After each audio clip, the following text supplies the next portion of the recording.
พบกับสินค้าของ VRSO ได้ที่ www.vrso.tv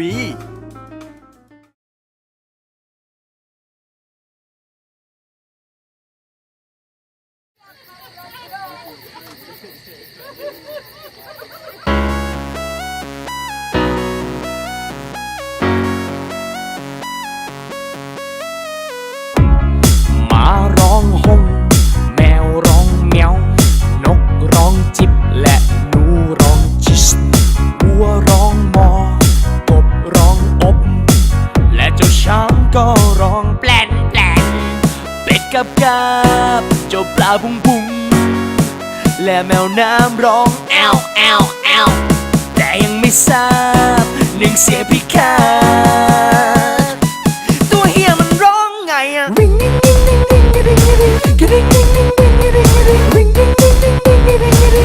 เฮียมันร้องไงอะว้าวว้าวว้าวว้าวว้าวว้าวว้าวว้าวว้าวว้าวว้าวว้าวว้าวว้าวว้าวว้าวเฮียมันร้องไงอะฮักกี้ฮักกี้ฮักโฮ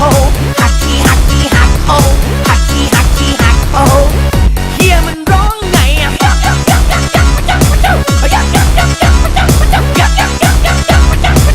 ตัวเฮียมันร้องไงอะ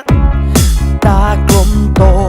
จมูกแหลมชอบกินไก่ว่ายน้ำก็เก่งอุ้งเท้างามจุ่มใต้น้ำทันใดนั้นเราก็พบกันลิ้นมีสองแฉกน่าประทับใจดังนางฟ้าจำแรงกายหากเธอได้พบเจ้ามาเป็นมิตรจะเข้าไปทักทายมันไหมมอสมอสมอเธอจะทักมันว่าไงโฮสตัวเฮียมันร้องไงอะเ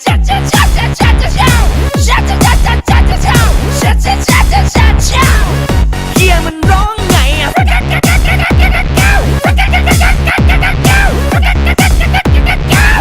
เฮียมันร้องไงอะ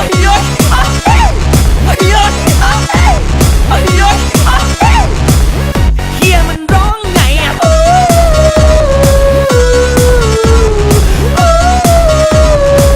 ตัวเฮียมันร้องไงอะ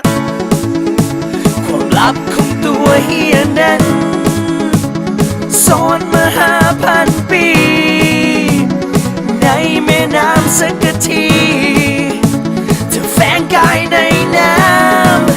ำเสียงที่เธอใช้จะมีใครได้ยิ